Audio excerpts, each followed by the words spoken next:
bersama saya Ahmad Afandi.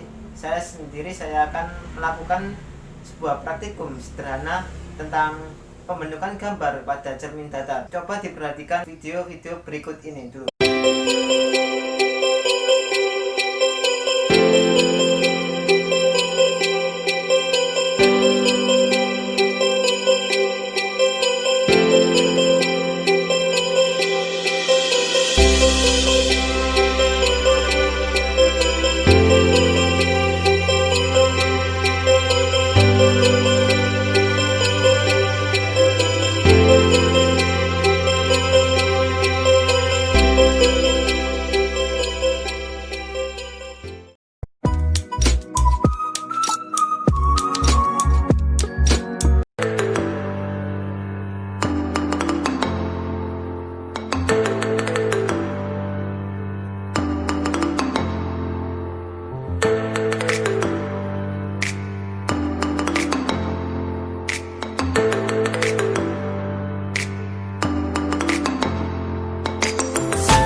Dari video tadi kan ada sebuah cermin kemudian ada sebuah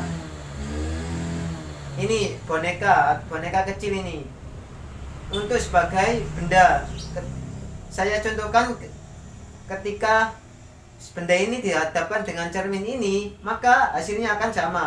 Nah, itu dinamakan cermin datar atau praktikum cermin datar. Dalam kehidupan sehari-hari, cermin datar sering disebut sebagai cermin. Ketika seseorang mengatakan cermin, yang dimasukkan orang tersebut adalah cermin datar. Cermin datar adalah cermin yang mempunyai permukaan datar, di mana salah satu permukaannya dilapisi dengan lapisan pemantul. Seperti ini, lapisan pemantul kan, ini kan kaca, kemudian lapisan pemantulnya kan gini. Nah, itu dilapisi dengan lapisan pemantul sehingga permukaan cermin datar tersebut dapat memantulkan cahaya lebih dari 90% cahaya yang akan mengenainya. Jadi cermin datar sendiri itu cermin yang mempunyai lapisan belakangnya itu mempunyai lapisan, sehingga lapisan tersebut itu untuk memantulkan cahaya dari yang mengenainya. Contohnya saya ketika bercermin kan cahaya yang dari saya kemudian ke cermin kembali lagi ke cermin. Nah, itu dinamakan cermin datar atau praktikum sederhana tentang cermin datar. Kenapa bisa dikatakan tadi yang sudah ditonton atau video tadi itu termasuk ke dalam praktikum sederhana tentang cermin datar? Karena apa? Nah, cermin datar sendiri praktikumnya yaitu ketika kita bercermin atau ketika kita bercermin, baik itu di lemari atau di kaca seperti ini, itu kan posisi benda, posisi diri kita itu sama seperti yang ada di cermin. Nah, itu sehingga dikatakan bahwa praktikum yang sudah saya paparkan di video tadi itu yaitu adalah termasuk praktikum sederhana dari cermin datar. Nah, ciri-ciri umum dari cermin datar sendiri yaitu berbentuk datar, tidak melengkung. Jadi bentuknya itu datar, tidak ada lengkungannya, itu termasuk cermin datar. Kemudian bentuk bayangan yang bersifat maya itu nyata, atau maya itu sama seperti diri kita itu maya, tegak. Nah posisi kita bercermin kan, posisi yang ada di cermin maupun yang ada di kita itu kan tegak dan sama besar. Ukurannya ketika kita bercermin itu baik yang ada di cermin atau yang ada di diri kita kan sama, nggak ada perubahan, baik itu dari segi ukuran bajunya, segi ukuran wajahnya, segi ukuran tangannya kan sama. Cuma ketika kita bercermin itu ada yang membedakan. Ketika cahaya kita masuk ke dalam sebuah cermin itu cahaya itu maya, terbalik dan diperbesar. Jadi posisi kita bercermin itu, posisi kita tangan kanan itu kalau di cermin itu tangan kiri. Sementara kalau tangan kiri itu posisi di cermin itu tangan kanan. Nah itu kebalikan dari cermin datar. Nah sifat-sifat cermin datar ini yaitu bayangannya pada benda akan terjadi tegak atau semu. Semu sendiri itu merupakan bayangan yang bisa dilihat ke dalam cermin. Jadi bayangan tersebut itu bisa dilihat. Akan tetapi pada tempat bayangan tersebut kita tidak temukan cahaya yang pantul, cahaya yang memantulnya. Jadi bersifat semu itu bisa dilihat dari cermin datar. Perlu diperhatikan ya, untuk cermin datar sendiri kan cermin yang mempunyai belakangnya mempunyai lapisan itu gunanya untuk memantulkan cahaya yang ada di cermin. Jadi ketika sebuah cermin tidak ada lapisan seperti ini atau langsung seperti kaca jendela, itu bukan dinamakan cermin datar. Karena ketika cermin datar itu ketika ada sebuah cahaya, ketika kita berkaca kan cahaya dari kita kemudian masuk ke dalam cermin. Nah cermin itu membalikan kepada saya, cahayanya itu dinamakan proses atau pembentukan gambar pada cermin datar. Nah gambarnya itu bersifat maya, tegak, dan untuk manfaat yang kita peroleh dari cermin datar sendiri itu banyak sekali. Saya akan menyebutkan beberapa.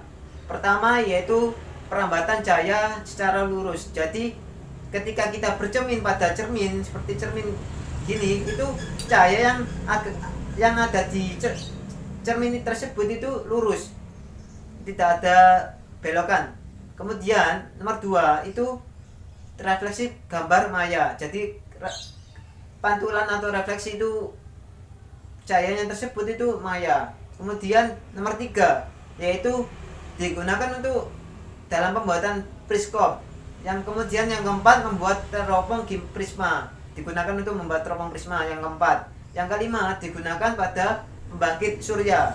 Jadi seperti pembangkit listrik tenaga cahaya matahari itu kan menggunakan cermin datar. Jadi dari cahaya tersebut kemudian diteruskan ke cermin atau cermin datar, itu bisa menghasilkan pembangkit surya. Nah itu digunakan umumnya untuk yang biasanya itu dalam kondisi keadaannya itu kurang memungkinkan untuk dialiri listrik, jadi menggunakan tenaga surya seperti menggunakan cermin datar. Kemudian yang keenam itu sebagai pemanas air energi surya, jadi pemanas. Nah dari penjelasan saya kenapa bisa masuk ke dalam konsep cermin datar, karena dalam praktikum saya yang sudah saya paparkan tadi dalam video itu kan ketika kita bercermin dalam lemari atau cermin gini, itu kan ketika kita bercermin itu bayangan yang ada di kita itu sama seperti bayangan yang ada di cermin. Jadi tidak ada yang membedakan, cuma yang membedakan antara bayangan yang di cermin itu posisinya. Jadi posisinya itu terbalik, antara yang di cermin dengan yang ada di kita itu biasanya posisinya terbalik. Itu sehingga dalam konsep yang saya ambil dari teori itu yaitu termasuk ke dalam cermin datar, sehingga praktikum saya mengambil sebuah praktikum yang isinya itu ketika ada sebuah benda itu bercermin pada cermin datar, itu hasilnya sama, baik dari sisi kanan maupun dari sisi kiri, itu belakang atau depan itu sama saja, ukurannya sama, bentuknya juga sama. Itu termasuk dalam cermin datar. Itu saja dari saya, penjelasan saya dari praktikum yang sudah saya paparkan dalam video. Kurang lebihnya saya mohon maaf. Wassalamualaikum warahmatullahi wabarakatuh.